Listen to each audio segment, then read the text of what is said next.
Hello students, आज हम लोग थोड़े क्वेश्चन यील्डिंग टॉपिक्स के ऊपर अब रिप्रोडक्टिव सिस्टम में बात करते हैं। तो एक जो इम्पोर्टेंट क्वेश्चन यील्डिंग टॉपिक होता है वो होता है कॉर्पस ल्यूटियम। इससे जुड़ा हुआ हर एक एंगल आपके दिमाग में क्लियर होना चाहिए। क्लियर? हम स्टार्ट करेंगे। पहले ये देखते हैं, इससे पहले कि कॉर्पस ल्यूटियम कैसे आया, इससे पहले थोड़ा सा एक ओवरव्यू लेते हैं कि हम स्टार्ट कहाँ से करते हैं। देखिए कि ये हुआ, आपके पास फॉलिकल के स्टेजेस क्लियर होने चाहिए। पहले आता है प्राइमोर्डियल फॉलिकल। प्राइमोर्डियल फॉलिकल ही बिफोर बर्थ ये बन जाता है प्राइमरी फॉलिकल। क्लियर? बर्थ के बाद इसमें कोई चेंज नहीं है। इसके बाद ये फिर जब प्यूबर्टी का ऑनसेट होगा, तो अब यहां से अगर लेंगे तो ये प्राइमोर्डियल फॉलिकल में बर्थ हुआ, और बर्थ से लेकर के अगर प्यूबर्टी भी ले तो प्यूबर्टी के टाइम में भी आपके पास रहा क्या? Primary follicle. ये प्यूबर्टी के टाइम में रह गया आपके पास प्राइमरी फॉलिकल। अब हर मेंस्ट्रुअल साइकिल में आगे चलते हैं और ऐसे 10, 15, 20 फॉलिकल उठते हैं, और जिनमें से एक कोई बन जाता है सेकेंडरी फॉलिकल। सेकेंडरी फॉलिकल ही आगे चल करके बन जाता है टर्शियरी फॉलिकल, और टर्शियरी फॉलिकल जो मैच्योर होता है, एक मैच्योर जब होगा तो ये बन जाता है क्या? Graafian follicle. क्लियर? तो अब हमारा पूरा जो पॉइंट ऑफ डिस्कशन है, हम इस ऊपर के स्टेज की बात को अलग एक लेक्चर में करेंगे। हम यहां से पॉइंट ऑफ स्टार्ट करेंगे। ग्राफियन फॉलिकल जो है, ये ग्राफियन फॉलिकल आपके एक टिपिकल 28 डे मेंस्ट्रुअल साइकिल में, एक टिपिकली 28 डे मेंस्ट्रुअल साइकिल में ग्राफियन फॉलिकल जो रहता है, ये 14th डे, मतलब मेंस्ट्रुअल साइकिल का बिल्कुल बीच 28 दिन का अगर टिपिकल है तो 14th day of the menstrual cycle में ये ग्राफियन फॉलिकल जो है ये एक्चुअली रप्चर होगा। क्लियर? अब ये जब रप्चर होता है, this event is referred as the ovulation. This rupturing of graafian follicle on the 14th day of the menstrual cycle is referred as the ovulation. जब ओव्यूलेशन हुआ तो ओव्यूलेशन होने पर दो चीजें आई। पहला, एक निकल गया ओवम, जिस पर हम लोगों ने पहले लेक्चर में बोला कि हम अभी फिलहाल इसको मान के चलेंगे कि एक्चुअली ओवम अभी कौन से स्टेज में? Secondary oocyte। तो एक सेकेंडरी oocyte जो निकल रहा है उसी को हम ओवम का कंसिडरेशन ले रहे हैं, taking into consideration term ovulation को लेते हुए। तो वो निकल गया। बचा क्या? बचा था आपके पास ग्राफियन फॉलिकल का बचा कुछ भाग, मतलब remnant of graafian follicle. Clear है? वापस एक फ्लो में आते हैं। प्राइमोर्डियल फॉलिकल था जो एक फीमेल जब इंट्रायूट्राइन लाइफ में रहती है, फीटल लाइफ में रहती है, तभी बन जाता है। फीटल लाइफ में ही प्राइमोर्डियल फॉलिकल आगे चल करके प्राइमरी फॉलिकल बन जाते हैं। प्राइमरी फॉलिकल में पैदा होते हैं। बर्थ के टाइम में जब फॉलिकल स्टेज रहता है, दैट इज प्राइमरी फॉलिकल। और इस बर्थ से प्यूबर्टी के बीच में बहुत बड़े अमाउंट पर बहुत सारे प्राइमरी फॉलिकल डीजनरेट कर जाते हैं। तो प्यूबर्टी के टाइम में जो फॉलिकुलर स्टेज रहती है, दैट इज प्राइमरी फॉलिकल।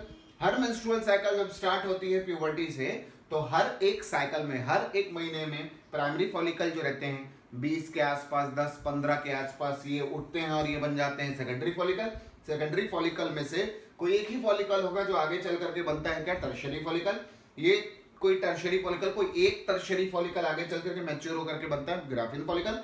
और एक ग्राफियन फॉलिकल रप्चर होता है, 14th डे में रप्चर होता है। अब इस पर दो चीजें ध्यान रखें। जिस दौरान पे ग्राफियन फॉलिकल रप्चर हो रहा है, दो चीजें ध्यान देंगे।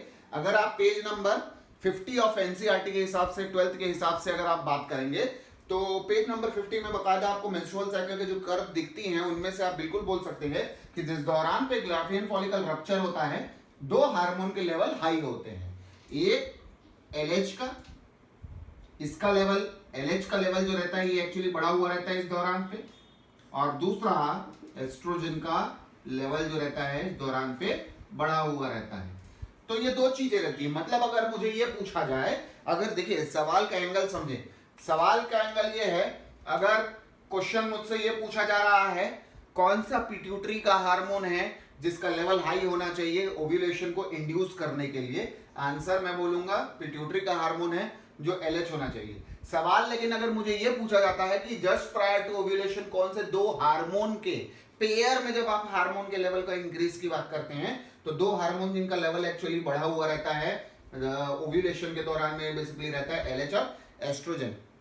लेकिन आप ये ध्यान रखेंगे सवाल जहां तक आता है और NCERT का दायरा लेके चलना है, अगर आपको सीधा सवाल रहता है कि कौन इंड्यूस करता है इंडक्शन ऑफ ओव्यूलेशन, और यहां पर अगर एक ऑप्शन चुनने की बारी आती है तो इंडक्शन ऑफ ओव्यूलेशन एक्चुअली काम है किसका, LH का। ये आपको 11th NCERT chemical coordination and integration chapter में लाइन लिखी हुई मिलेगी। अब यहां से ध्यान देना है कि जब ये ओव्यूलेशन हुआ 14th डे में हुआ, ये दो हार्मोन भी हमने देख लिए।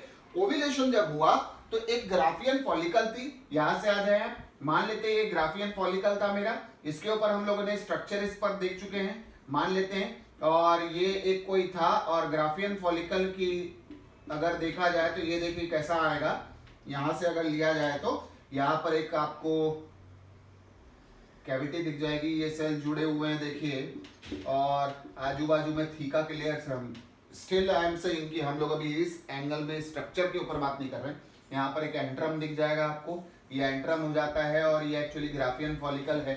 अब इसको जब रप्चर करेंगे तो रप्चर करने के दौरान जैसे पॉपकॉर्न है आपके पास, जैसे उछल के निकलता है, देखिए क्या होगा, LH के इन्फ्लुएंस में ये बाहर आ जाएगा, दिस इज ओव्यूलेशन।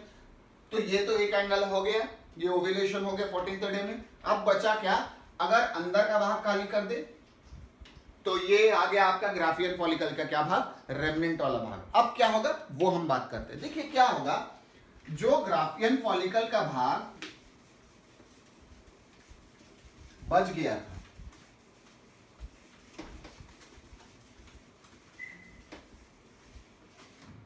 तो हम 14th में अगर ये ले लेते तो हम एक काम करते, साइकिल के 15वें दिन से हम बात करना चालू करते हैं। क्लियर, अब ये समझेंगे, आपके पास था remnant of graafian follicle. Clear, इस रेमनेंट ऑफ ग्राफियन फॉलिकल के ऊपर एक्शन होता है किसका, LH का। अगेन आई एम सेइंग, फिर से देखिए कौन सा हार्मोन, LH काम कर रहा है, और LH इस रेमनेंट ऑफ ग्राफियन फॉलिकल को एक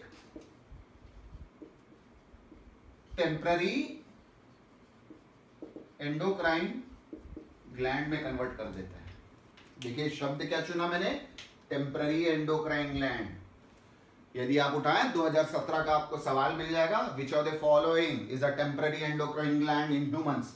आपको ये ध्यान रखना है कि महिलाओं के पूरे जीवन में दो ऐसे टेम्पररी एंडोक्राइन ग्लैंड बनते हैं। अगेन पेयर की बात आती है, एक टेम्पररी एंडोक्राइन ग्लैंड जो हर महीने बनता है, that is basically corpus luteum, और एक टेम्पररी एंडोक्राइन ग्लैंड जो सिर्फ प्रेगनेंसी के दौरान डेवलप होता है, दैट इज प्लेसेंटा। ठीक, तो आपको दो चीजें ध्यान देनी है अगर सवाल कभी आता है, which of the following is a temporary endocrine gland. पहले देखिए कार्पस ल्यूटियम है क्या, दूसरा ये देखिए प्लेसेंटा है क्या। जरूर ये होगा, यदि हो तो वो जोड़े में पूछा जाएगा, और ना हो तो फिर तीसरे एक ऐसे ऑप्शन में बोथ A and B और B और C, depending upon the question आ जाएगा। तो ये देखिए मैंने क्या किया, मतलब साफ है कि इस रेमनेंट को ये ग्लैंड बनाने का काम भी कौन करता है, LH करता है। और ये टेम्पररी एंडोक्राइन ग्लैंड जो हमारे पास बनती है, that temporary endocrine gland is called as the corpus luteum. मतलब the source of corpus luteum, the induction of formation of corpus luteum is again LH। LH के देखिए दो काम दिमाग में आ गए, पहला काम is induction of ovulation, inducing the graafian follicle to rupture, और दूसरा फॉर्मेशन ऑफ कार्पस ल्यूटियम। ये भी किसके इन्फ्लुएंस में हो रहा है, LH के इन्फ्लुएंस में हो रहा है। कहां से बन रहा है कार्पस ल्यूटियम, कार्पस ल्यूटियम क्या है, it is the remnant of the Graafian follicle.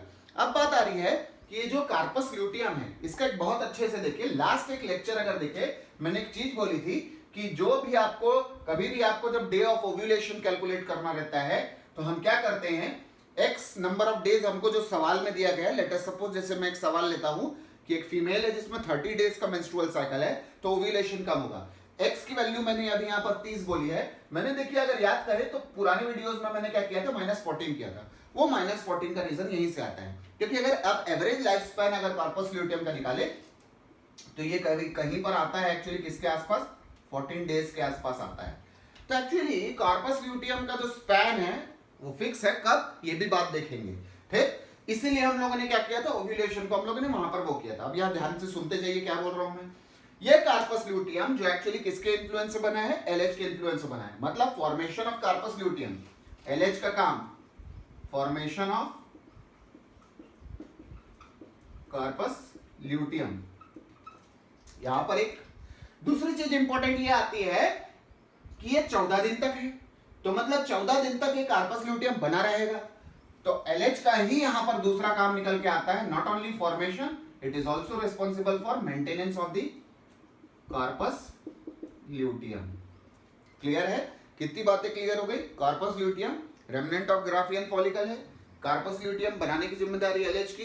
Corpus luteum अगर एक टिपिकल 28 डे मेंस्ट्रुअल साइकिल में बन रहा है, ठीक, और अगर हम मान रहे हैं कि उसकी लाइफ है एक डेफिनेट, तो उस डेफिनेट लाइफ तक कार्पस ल्यूटियम को मेंटेन करने की बात कहां तक आती, तो वो भी काम किसका है, एलएच का है। मतलब LH formation of corpus luteum भी है, इंडक्शन ऑफ ओव्यूलेशन भी है, मेंटेनेंस ऑफ कार्पस ल्यूटियम भी है। कार्पस ल्यूटियम खुद क्या है, टेम्पररी एंडोक्राइन ग्लैंड है। क्लियर? अब बात आती है ये कार्पस ल्यूटियम जो बन रहा है, ओव्यूलेशन हो गया 14 दिन पर, ये कार्पस ल्यूटियम, इस कार्पस ल्यूटियम के साथ क्या हार्मोन, तो बात की बात है, पहले एक चीज समझनी पड़ेगी। देखिए कार्पस ल्यूटियम की लाइफ की जहां तक बात आती है तो हमको दो चीजें यहां पर देखनी पड़ेगी। दो चीजें यह देखनी पड़ेगी, इस कार्पस ल्यूटियम का क्या होगा। तो कार्पस ल्यूटियम के साथ क्या होगा ये डिसाइड करता है फर्टिलाइजेशन होगा, फर्टिलाइजेशन हुआ या होगा, या फर्टिलाइजेशन या तो नहीं हुआ। तो मतलब दो सिनारियो आते हैं, there will be a case of absence of fertilization and there is a case of where there is a fertilization. Clear? जहां पर एब्सेंस ऑफ फर्टिलाइजेशन की बात आती है, याद रखें, यदि there is a absence of fertilization then this carpus luteum degenerate। कब? जब फर्टिलाइजेशन नहीं होता, मतलब in absence of fertilization of the ovum the carpus luteum degenerate हुआ, तब यहां पर बात आती है क्या कि एक्चुअली ये कितने दिन का आ जाता है, 14 दिन का आ जाता है। क्योंकि कार्पस ल्यूटियम यदि डीजनरेट करता है तो कार्पस ल्यूटियम के डीजनरेशन के कारण वापस एक्चुअली होगा क्या, मेंस्ट्रुएशन। क्लियर? वापस ब्लड फ्लो स्टार्ट होगा। Actually what will be there, in absence of the carpus luteum, whenever the carpus luteum will degenerate, there will be a breakdown of endometrium। Clear? अब बात आती है fertilisation तो होगा तो क्या होगा, तो ये ध्यान रखिए, फर्टिलाइजेशन यदि होता है, in case of fertilization the corpus luteum will continue to persist, मतलब कार्पस ल्यूटियम बना रहेगा। आपको लेके चल रहा है एनसीईआरटी के हिसाब से। अगर आपको ऑल इंडिया में आंसर्स टिक करने हैं तो आपको मान के चलना पड़ेगा कि कार्पस ल्यूटियम ये वेरिएशंस हैं, और इस पर बहुत अगर आप बियॉन्ड स्कोप जा करके बने तो आपका एक अलग एंगल तैयार होता है। लेकिन आप ये ध्यान रखिए, मैं अगेन बोल रहा हूं, एनसीईआरटी के दायरे में रहते हुए अगर आपको सवाल हल करना है तो आपको ध्यान रखना पड़ता है कार्पस ल्यूटियम के साथ दो भविष्य की संभावना है। ये डिपेंड करता है फर्टिलाइजेशन हुआ कि नहीं हुआ। यदि फर्टिलाइजेशन नहीं हुआ तो corpus luteum in absence of fertilization 14 day का ही रहता है, डीजनरेट कर जाता है। मतलब नॉन प्रेग्नेंट केसेस में, नॉन प्रेगनेंसी के केसेस में, नॉन प्रेग्नेंट फीमेल्स में, या एक नॉर्मली एक फीमेल के टिपिकल मेंस्ट्रुअल साइकिल में जहां पर सेक्सुअल इंटरकोर्स की कोई हिस्ट्री नहीं आ रही है, वहां पर उन केसेस में कार्पस ल्यूटियम हर 14 दिन में डीजनरेट कर जाता है। कार्पस ल्यूटियम के डीजनरेशन के कारण क्या होता है, मेंस्ट्रुएशन स्टार्ट होता है। मतलब अगर मेंस्ट्रुएशन चालू हो रहा है टिपिकली तो हम मान रहे हैं एक्चुअली क्या डीजनरेट कर लिया होगा, कार्पस ल्यूटियम डीजनरेट किया होगा। मेंस्ट्रुएशन में एक्चुअली क्या आ रहा है, ब्रेकडाउन। तो ये देखिए दो सवाल बनते हैं, या तो सवाल में ये आए या तो सवाल में ये आए। With the degeneration of the carpus luteum, there is a breakdown of endometrium. Yes, this is a correct statement. And with the degeneration of the carpus luteum, menstruation occurs. Yes, this is again a correct statement. Now, matter ये कर रहा है कि ये corpus luteum क्या था. अब बात एक दूसरे एंगल की थी कि भाई अगर हुआ फर्टिलाइजेशन तो क्या. अगर फर्टिलाइजेशन होता है तो corpus luteum continues to persist, ये बना रहेगा, ये बना रहेगा. ठीक, तो बात यहां पर यह है. फिर ये तो लंबा टाइम आ जाएगा आपके पास पीछे पूरा अगेन. और दो चीजें ध्यान रखें, जहां पर मैंने बोला था corpus luteum is a temporary endocrine gland, आपको एक और मैंने चीज बता दी कि प्लेसेंटा भी एक टेम्पररी एंडोक्राइन ग्लैंड है. इसलिए अगर कभी जोड़े में पूछा जाए तो दोनों आंसर याद रखिए. दो टेम्पररी एंडोक्राइन ग्लैंड होती है, एक अपने पास कार्पस ल्यूटियम और एक अपने पास प्लेसेंटा. अब बात आ रही है ये कार्पस ल्यूटियम क्या सिक्रीट करता है. कार्पस ल्यूटियम किससे बना? Remnant of Graafian follicle. Corpus luteum बनाने के लिए कौन सा हार्मोन? एलएच. कार्पस ल्यूटियम को बनाए रखने के लिए कौन सा हार्मोन? एलएच. कार्पस ल्यूटियम क्या बनाएगा? तो कार्पस ल्यूटियम को अगर बोल रहे हैं कि ये एक एंडोक्राइन ग्लैंड है तो निकालते हैं, तो ये क्या हार्मोन निकालता है? देखिए कार्पस ल्यूटियम से अगर लिया जाए तो आपको कितने हार्मोन मिलेंगे? कार्पस ल्यूटियम से सबसे प्रिंसिपल हार्मोन जो आपको हर समय लेके चलना है दैट इज प्रोजेस्टेरोन. ये प्रिंसिपल हार्मोन है, मैं क्यों लगा दे रहा हूं क्योंकि सबसे कॉमन क्वेश्चन यही आपको ध्यान देना है. कार्पस ल्यूटियम से प्रिंसिपल हार्मोन जो निकलता है दैट इज प्रोजेस्टेरोन. क्या एक्शन होगा वो देखेंगे अपन. ठीक, तो corpus luteum synthesizes and secretes progesterone. Corpus luteum से दूसरा हार्मोनिक है. इस पर बड़ा सा अगर एंगल लिया जाए तो ये समझ में आता है. जब मैं पेज नंबर 50 एनसीईआरटी देखता हूं तो मुझे समझ में आता है कि पेज नंबर 50 में यदि आप उस डायग्राम को क्लियर कट देखें तो 14th डे के बाद आप देखेंगे प्रोजेस्टेरोन का लेवल बढ़ता है, लेकिन प्रोजेस्टेरोन के बाद आप एक कर्व और पाएंगे कि वहां पर एस्ट्रोजन का लेवल भी बढ़ता है. तो कार्पस ल्यूटियम माइनर अमाउंट में एक्चुअली, क्योंकि मैं बार बार बोल रहा हूं main hormone for corpus luteum is progesterone. ये भी बनाएगा एस्ट्रोजन. क्लियर. और तीसरा अगर लिया जाए, तीसरा हार्मोन अगर लिया जाए वो बनेगा क्या? रिलैक्सिन. क्लियर. एनसीईआरटी जाकर के बिल्कुल देखिए, वहां पर एक लाइन लिखेगा, लेकिन कैसा होगा ये देख देंगे. पहले इससे चालू करते हैं. रिलैक्सिन की जहां तक बात आती है, रिलैक्सिन याद रखिए ये सिर्फ और सिर्फ bye the end of pregnancy में ही निकलता है. अगेन यहां पर एक पॉइंट ऑफ डाइवर्सिफिकेशन आ जाता है. इस पॉइंट पर रिलैक्सिन का यदि सोर्स पड़े तो प्लेसेंटा भी मिलती है, लेकिन हमको एनसीईआरटी में कहीं उल्लेख नहीं मिला है. हमको एनसीईआरटी से प्राइमरी सोर्स ऑफ रिलैक्सिन जो याद रखना है दैट इज ऑलवेज, एनसीईआरटी की वो लाइन है, bye the end of pregnancy relaxin is secreted from ovary. Ovary से कहां? ओवरी के एक्चुअली जिस पार्ट से वो निकल रहा है that is corpus luteum. Corpus luteum is the source of relaxin by the end of the pregnancy. Relaxin मतलब कार्पस ल्यूटियम से ही निकल रहा है. रिलैक्सिन का यदि आप बात करें तो रिलैक्सिन का बेसिकली क्या है काम, तो ये ध्यान रखेंगे, ये बेसिकली क्या है? सॉफ्टनिंग करवाता है. किसकी? Softening of cervix, pubic symphysis. याद रखें क्योंकि 2015 तक के एग्जाम में ऑप्शंस बनते थे. रिलैक्सिन का आपको जो एक एक्शन याद रखना है दैट इट फैसिलिटेट्स पार्चुरेशन. देखिए मैं सिर्फ फैसिलिटेट बोल रहा हूं, फैसिलिटेट का अर्थ है सहायक, सहायता करना, क्योंकि पार्चुरेशन करवाने की जिम्मेदारी ऑक्सीटोसिन की, लेकिन उस ऑक्सीटोसिन के काम को मदद करने की जिम्मेदारी एक रिलैक्सिन की रहती है. तो दो चीजें हमारे पास आ गई है ध्यान देने की है.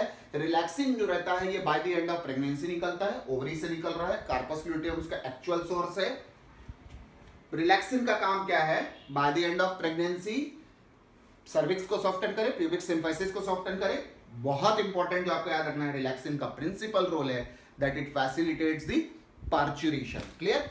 नाउ अब इधर की तरफ आते, ये दो हार्मोन हमारे पास मेन आए हैं. मतलब साफ है, एक स्त्री जो गर्भवती नहीं है और एक स्त्री जो गर्भवती है. जो स्त्री गर्भवती है उसके गर्भावस्था, उसके प्रेगनेंसी के एंड तक, प्रेगनेंसी के एंड पर ही निकलेगा क्या? रिलैक्सिन. तो अगर मैं ये बोलूं आपको एक फीमेल है जो नॉन प्रेग्नेंट है, तो नॉन प्रेग्नेंट फीमेल की लाइफ में क्या नहीं निकलने वाला उस समय? रिलैक्सिन नहीं निकलने वाला हर महीने. इस पर भी एक अलग एंगल चल सकता है, लेकिन आपको अगेन जब आप इस दायरे में चल रहे हैं, तो आप ये ध्यान दीजिए ये नहीं निकलेगा। तो हर महीने कार्पस ल्यूटियम प्रिंसिपली उस महिला के कार्पस ल्यूटियम क्या निकालती है, ये 2 हार्मोन मेन निकालती है, that is progesterone and estrogen. इसमें से भी मेन क्या, प्रोजेस्टेरोन। तो ये ध्यान रखें, principal hormone of corpus luteum is progesterone. What are the 3 hormones secreted from the progesterone, from the corpus luteum? Progesterone, estrogen and relaxin. Which of the following hormone is secreted from corpus luteum by the end of pregnancy? Relaxin. Clear. Now coming down to this one. क्या oestrogen का primary source corpus luteum में नहीं है? Oestrogen का main source जो होता है, oestrogen mainly जो निकल रही है, मेन सोर्स है developing ovarian follicles. Clear?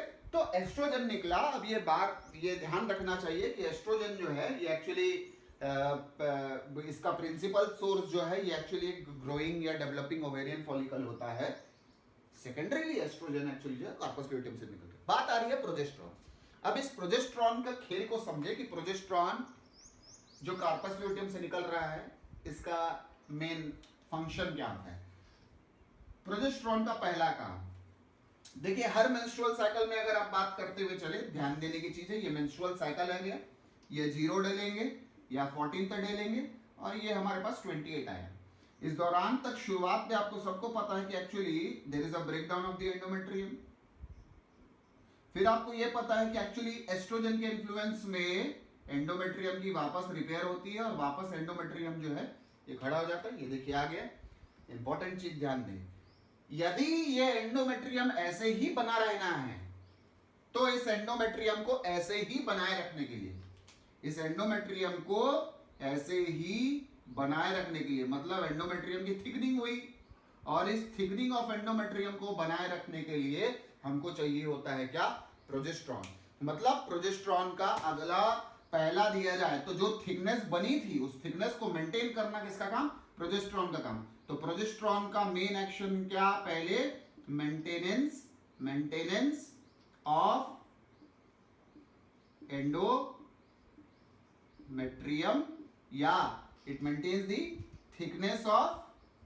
Thickness of endometrium.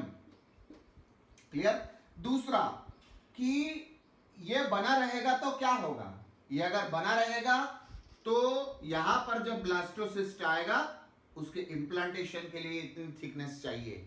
मतलब यदि ये थिकनेस बनी रही, why this thickness so important, this thickness is required for implantation.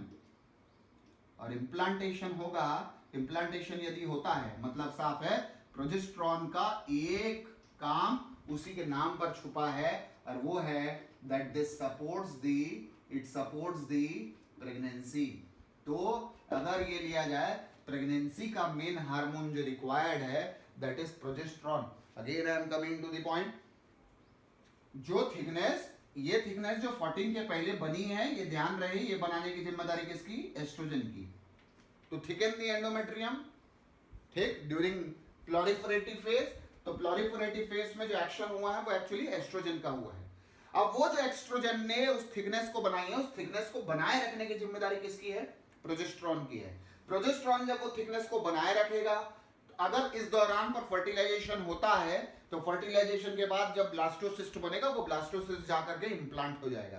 Clear? और इस इंप्लांटेशन के लिए भी ये थिकनेस चाहिए और ये अगर होता है तभी प्रेगनेंसी हासिल होगी। मतलब प्रोजेस्टेरोन का पहला काम आपको याद रखना है maintenance of the endometrial thickness या maintenance of the lining of the endometrium या मेंटेनेंस ऑफ द एंडोमेट्रियम।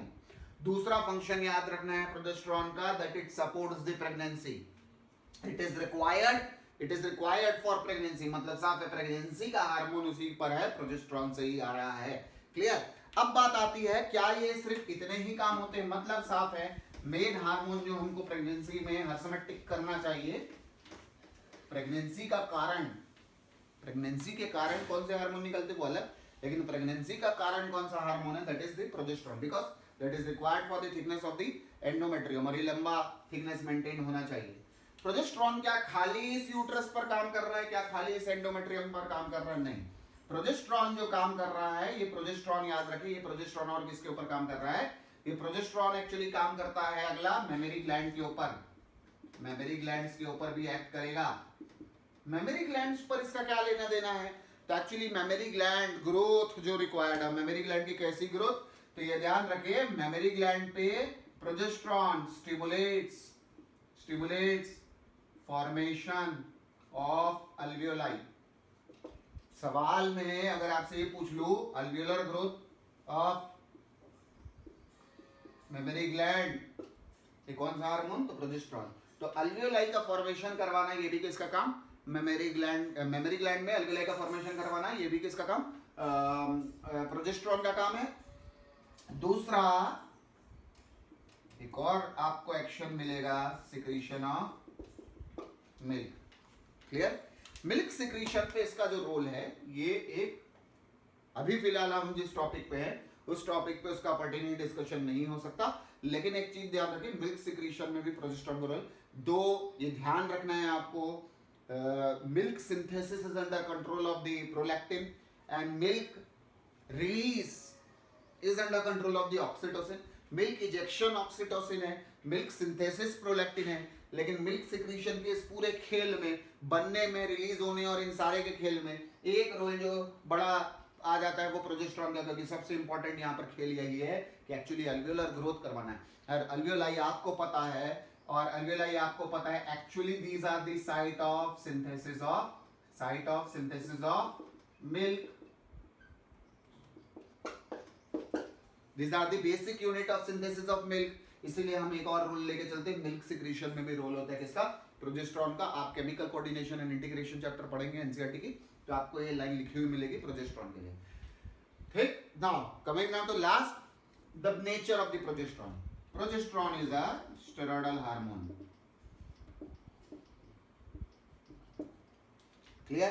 तो देखिए क्या क्या आया हमारे पास, कॉर्पस ल्यूटियम से कुछ हार्मोन आ रहे हैं। हमने पहले बात की क्या एक महिला जो प्रेग्नेंट नहीं है उसके लाइफ साइकिल में क्या ये तीनों हार्मोन कार्पस ल्यूटियम निकालते रहेंगे? तो फिलहाल हमको तो मार्क करना नहीं, कार्पस ल्यूटियम से रिलैक्सिन केवल bye the end of pregnancy निकलता है। दो हार्मोन जो हमको प्रिंसिपली लेके चलना है, एक नॉन प्रेग्नेंट केस में, एक ऐसे केस में जहां पर फर्टिलाइजेशन नहीं हुआ है। कार्पस ल्यूटियम प्रिंसिपल सिक्रीशन करते हैं प्रोजेस्टेरॉन का। लेकिन अगर कभी आपसे पूछा जाए which of the following are the sets of hormone that are synthesized by the corpus luteum, answer will go with the, आपको अगर सेट पे दिया जा रहा है तो प्रोजेस्टेरॉन, एस्ट्रोजन, रिलैक्सिन। अगर मैं स्पेसिफाई कर रहा हूँ एक नॉन प्रेग्नेंट है तो प्रोजेस्टेरॉन, एस्ट्रोजन। अगर मैं स्पेसिफाई कर रहा हूँ प्रेगनेंसी तो प्रोजेस्टेरॉन, एस्ट्रोजन और रिलैक्सिन। अब बात आ रही है कि एस्ट्रोजन का क्या सोर्स मेन कार्पस ल्यूटियम होता है? नहीं, एस्ट्रोजन का प्रिंसिपल सोर्स बदलते रहता है। एस्ट्रोजन के दो अलग अलग सोर्स हैं। बिफोर ओव्यूलेशन एस्ट्रोजन का जो सोर्स बनता है that is the growing and developing ovarian follicle. Before ovulation estrogen का जो सोर्स बनता है that is the growing and developing ovarian follicle. After the ovulation estrogen का जो सोर्स बनता है that is with the corpus luteum. तो थोड़ी सी अमाउंट में बनता है, और ये मैंने जैसे बताया पेज नंबर 50 में आप देखिए बाकायदा आपको दो कर्व मिलते हैं, प्रोजेस्टेरॉन और उसके बाद एस्ट्रोजन का ल्यूटियल फेस में। बात आई प्रोजेस्टेरॉन की, तो प्रोजेस्टेरॉन हमने को ध्यान रखना है एक स्टेरॉयडल हार्मोन है। दूसरी चीज याद रखना, प्रोजेस्टेरॉन क्या काम कर रहा है? देखिए कि पहले जब मेंस्ट्रुएशन हुआ, मेंस्ट्रुएशन के बाद अगर आप लेंगे तो प्लॉरिफरेटिव फेज आया जहां पर एंडोमेट्रियम की थिकनेस वापस इंक्रीज हुई, उस दौरान पे काम किया एस्ट्रोजन ने। अब उस थिकनेस, एंडोमेट्रियम की जो थिकनेस बढ़ी हुई है, उस बढ़ी हुई थिकनेस को बना करके रखना। तो एंडोमेट्रियम को बनाए रखने की जिम्मेदारी किसकी है? प्रोजेस्टेरॉन की। मतलब प्रेगनेंसी के लिए एंडोमेट्रियम प्रिपेयर करना, ये जिम्मेदारी किसकी? प्रोजेस्टेरॉन की। प्रोजेस्टेरॉन से आप 3 P याद रख लीजिए। P से प्रोजेस्टेरॉन, P से प्रिपेयर्स फॉर प्रेगनेंसी, और चौथा इट सपोर्ट्स प्रेगनेंसी। तो प्रेगनेंसी की तैयारियां और प्रेगनेंसी से जुड़ी चीजें किससे जिम्मेदार हैं? प्रोजेस्टेरॉन है। तैयार करता है, थिकनेस को बना करके रखता है, इम्प्लांटेशन के लिए तैयारी जरूरत होती है, और प्रेगनेंसी हासिल करना, ये काम किसका? प्रोजेस्टेरॉन का। लेकिन इसके अलावा एक प्रोजेस्टेरॉन का एंगल है मेमोरी ग्लैंड पे। मेमोरी ग्लैंड पे अल्वियोलर ग्रोथ करवाने की जिम्मेदारी भी किसकी होती है? प्रोजेस्टेरॉन की होती है। मतलब ये जुड़ा हुआ है किससे? सिक्रीशन ऑफ मिल्क से।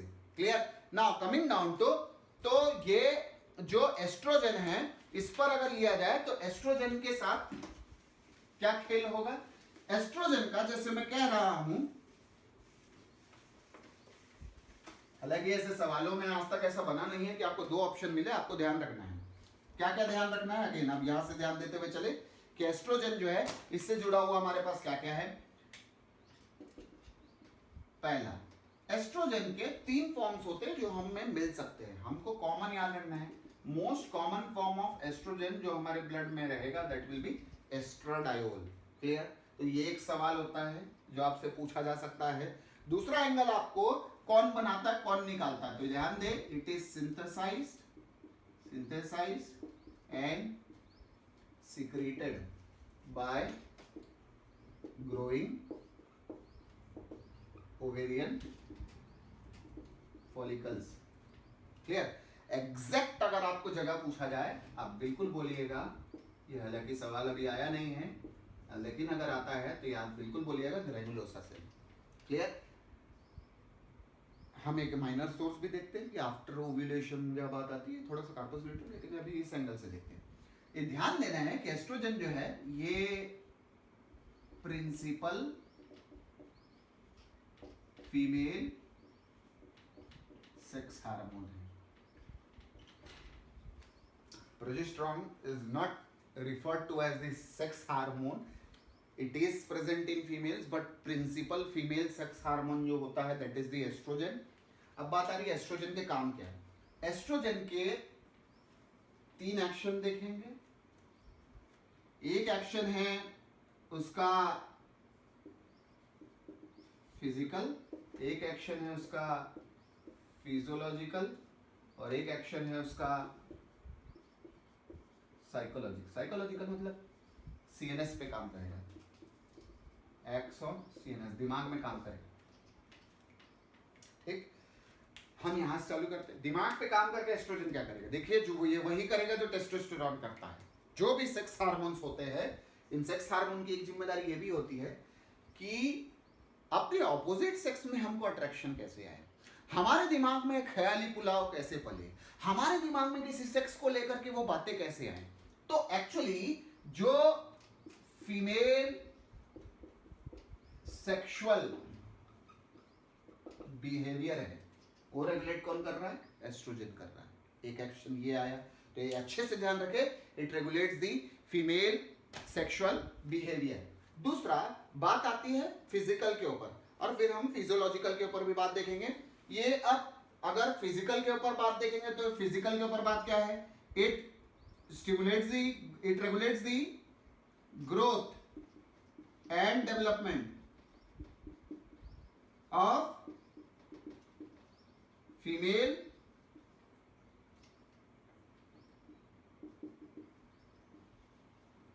Secondary sex organs.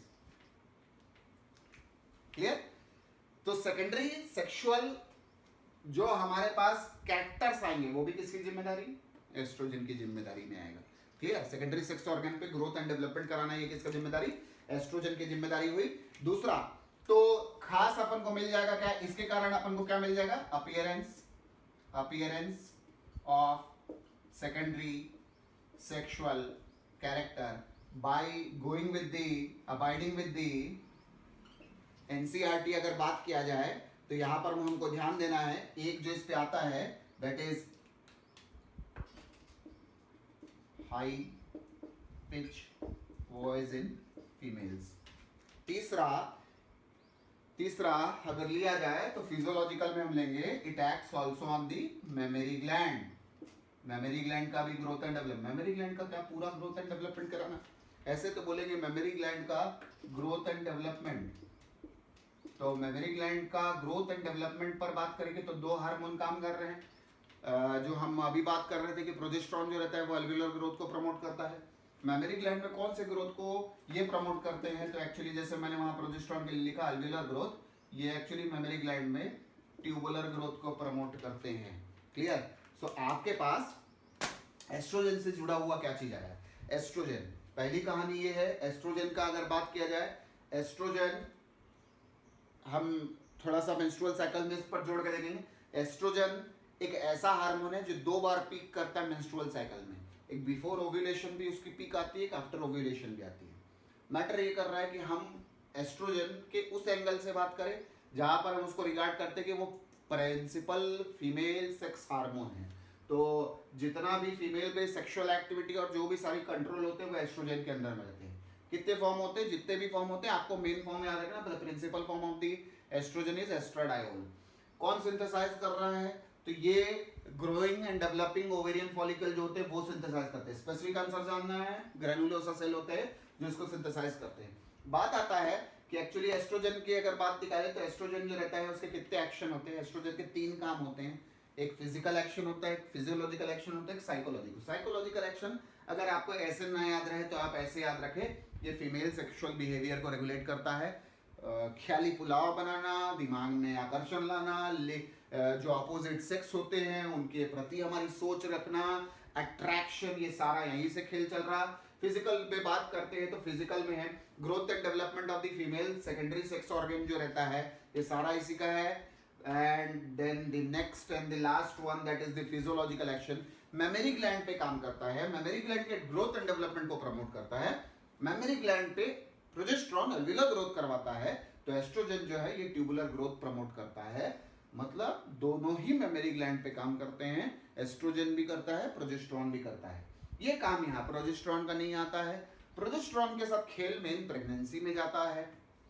तो एक ओवरऑल हमको एक समझ में आया कि जो कार्पस ल्यूटियम है ये जब सोर्स, जब आप इसको एज अ क्वेश्चन फॉर्मेट में लेते हैं आपके पास बहुत सारे क्वेश्चन बनने की पॉसिबिलिटी रहती है। हम एक और एंगल लेके मेंस्ट्रुअल साइकिल के साथ नेक्स्ट लेक्चर में अपन उसको डील करेंगे, डिस्कस करेंगे। Thanks a lot.